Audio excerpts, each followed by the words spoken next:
Reunião para a Nobreza, 3 de novembro de 92. Santa Bibiana, rogai por nós.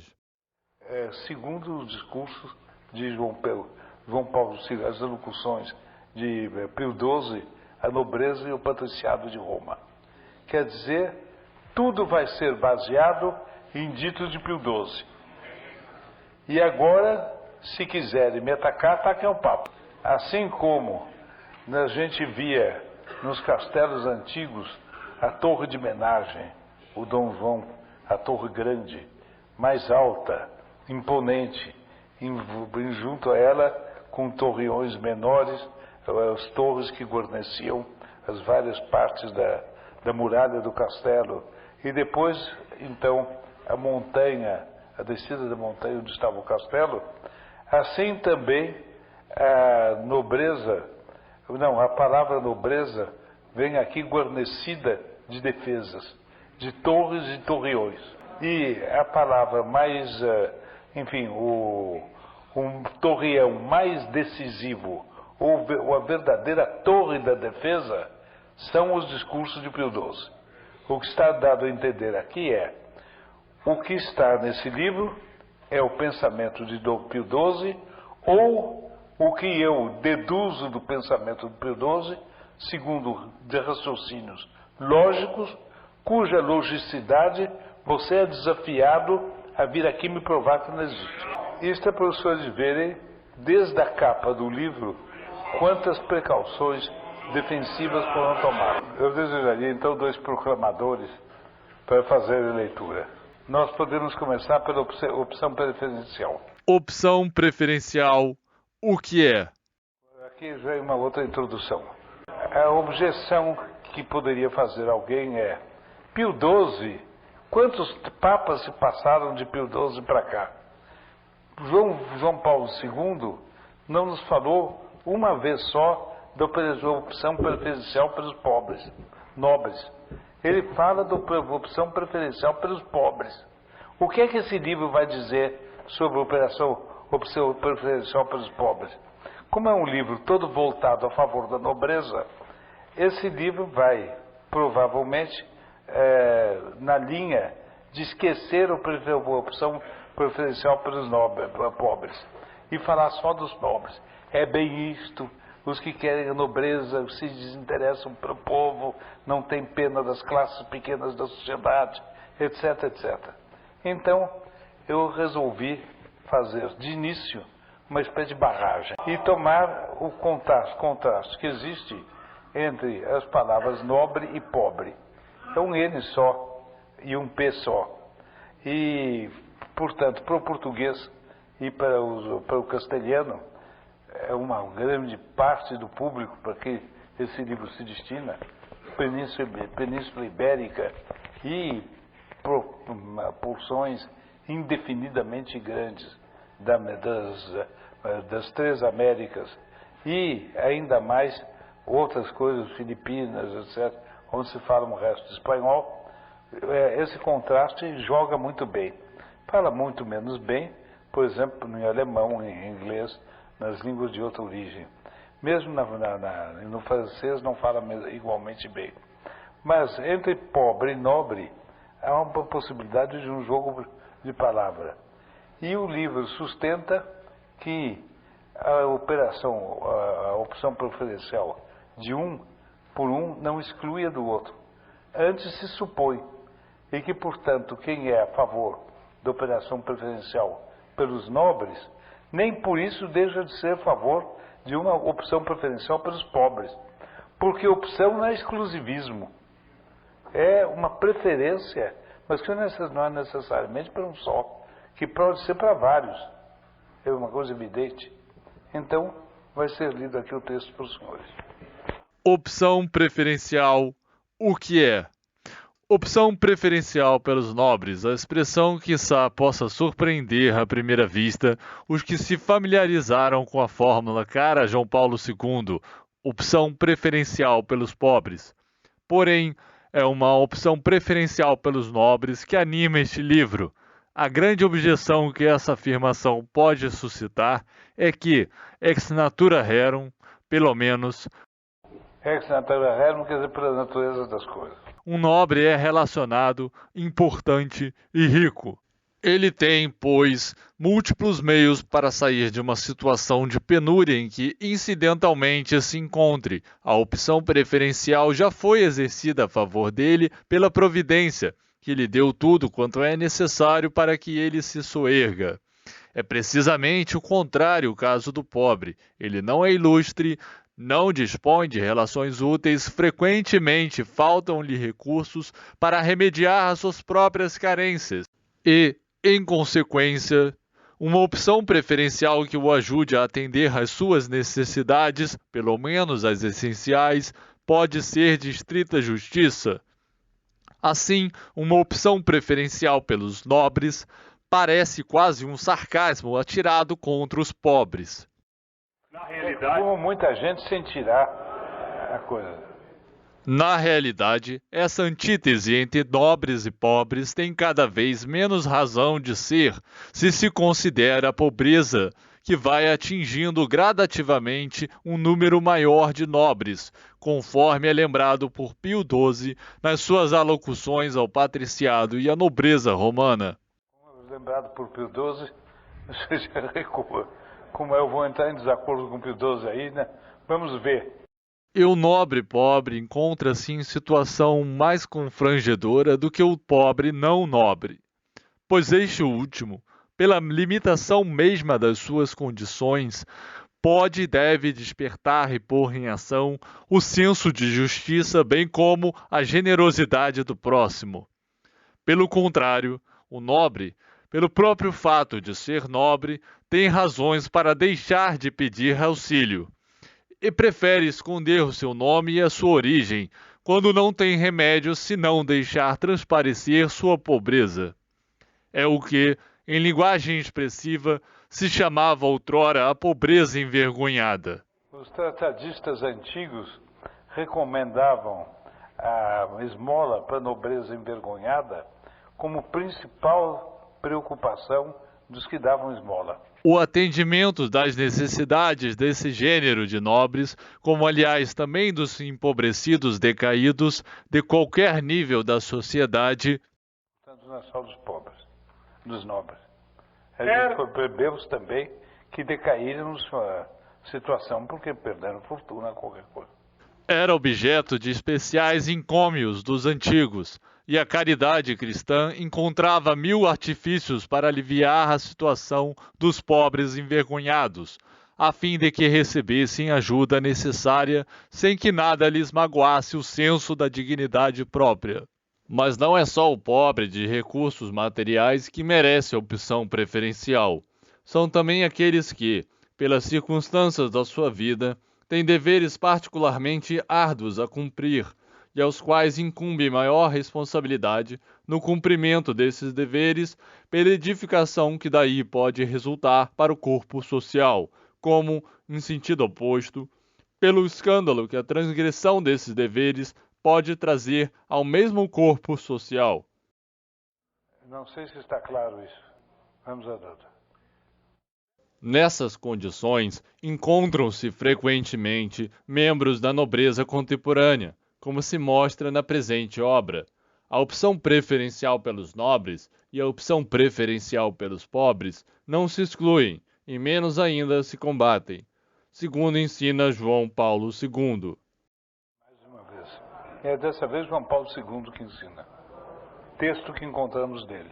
Sim, a Igreja faz sua a opção preferencial pelos pobres. Uma opção preferencial, note-se, não, portanto, uma opção exclusiva ou excludente, porque a mensagem da salvação é destinada a todos. Um pai que prefere um filho, isso quer dizer que ele não quer bem os outros? Essas diversas opções são modos de manifestação do senso da justiça ou da caridade cristã, que só podem emanar-se do serviço do mesmo Senhor, Jesus Cristo, que foi o modelo dos nobres e modelo dos pobres, segundo nos ensinam com insistência os romanos pontífices. Mais uma vez, os romanos pontífices. Sirvam essas palavras de esclarecimento para os que, animados pelo espírito de luta de classes, de momento num evidente declínio, imaginam existir uma relação inevitavelmente conflituosa entre o nobre e o pobre. Essa intelecção equivocada levou muitos deles a interpretar as palavras opção preferencial usadas por Sua Santidade João Paulo II como se significassem preferência exclusiva. Tal interpretação, apaixonada e facciosa, carece de qualquer objetividade. As preferências de uma pessoa podem incidir simultaneamente e com grau diversos de intensidade sobre vários objetos. Pela sua natureza, a preferência por um deles de nenhum modo indica uma forçosa exclusão dos outros. Há tantos outros casos. Numa joalheria, uma senhora está escolhendo joias.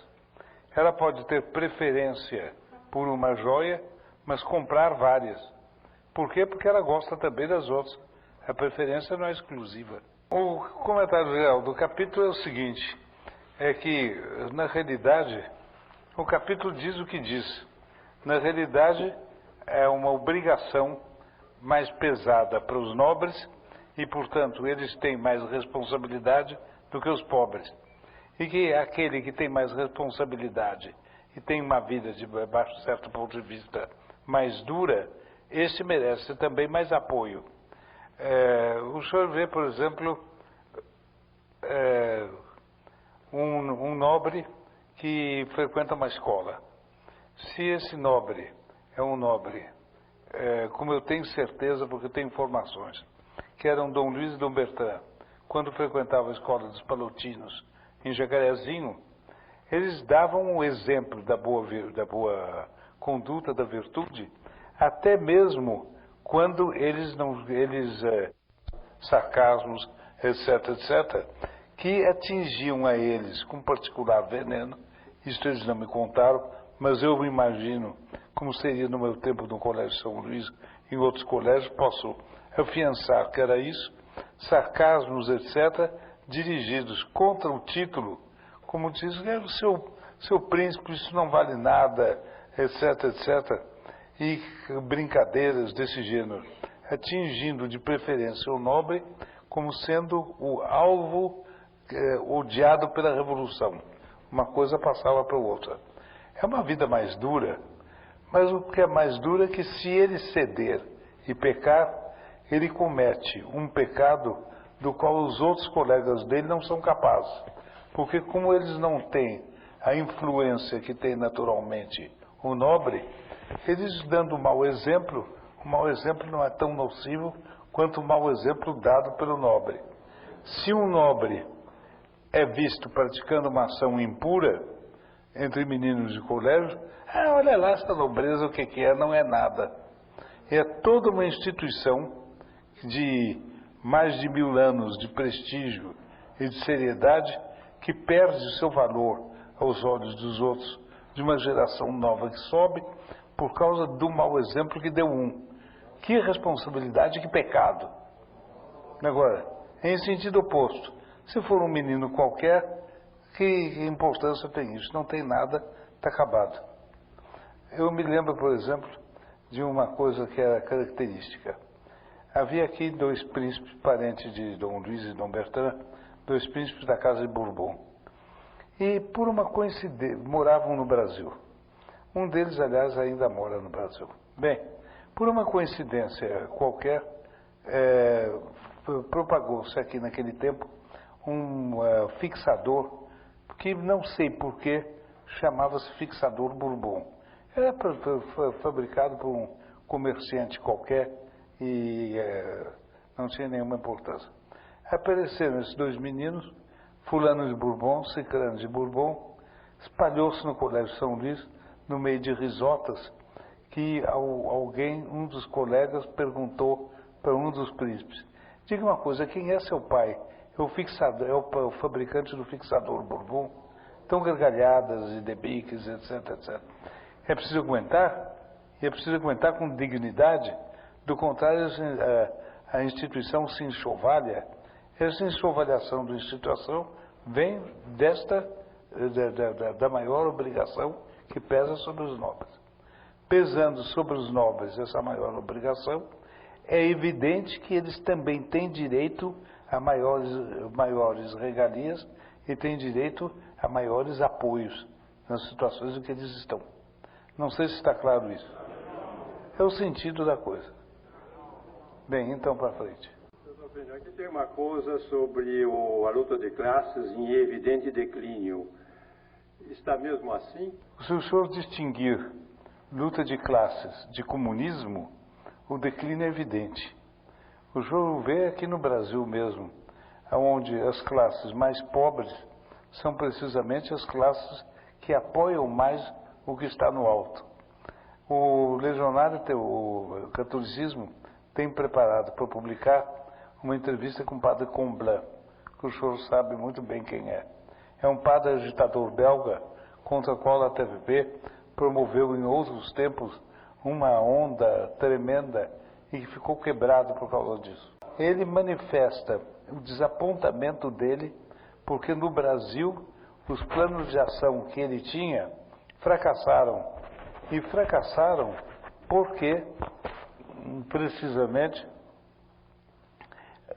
quando se vai falar aos pobres de tirarem aquilo que é aos ricos, os pobres manifestam escrúpulos de consciência e não querem, dizendo que isto é roubo.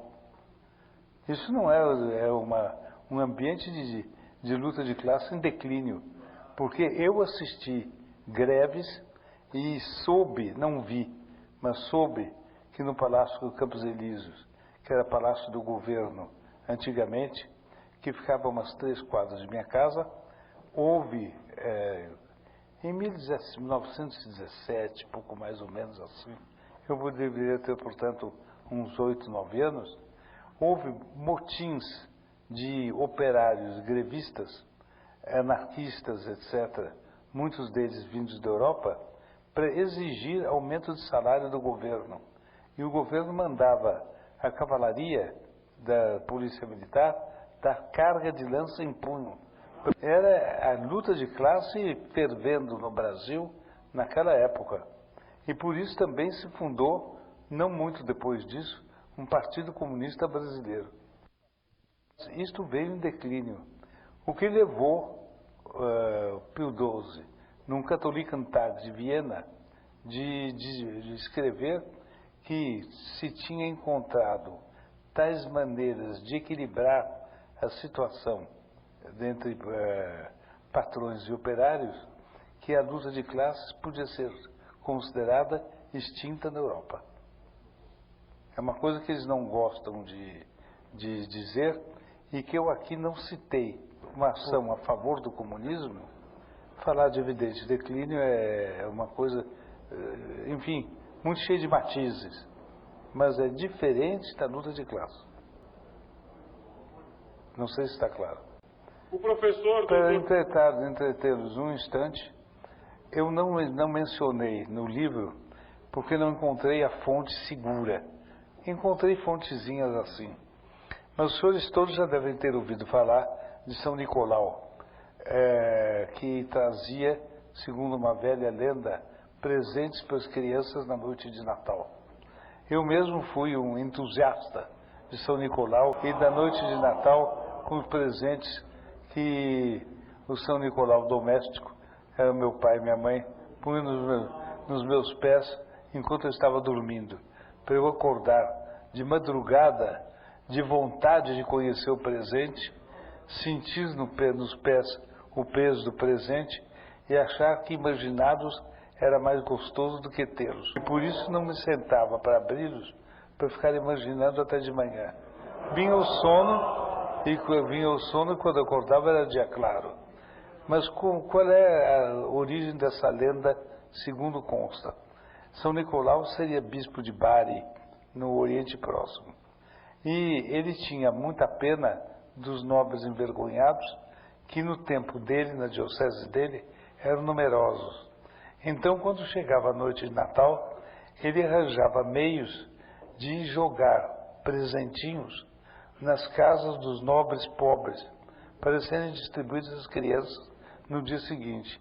E daí veio toda a legenda de São Nicolau distribuindo presentes às crianças na noite de Natal. É uma linda lenda que perfuma o tema muito agradavelmente, mas que não tendo fonte histórica segura, eu não quis mencionar.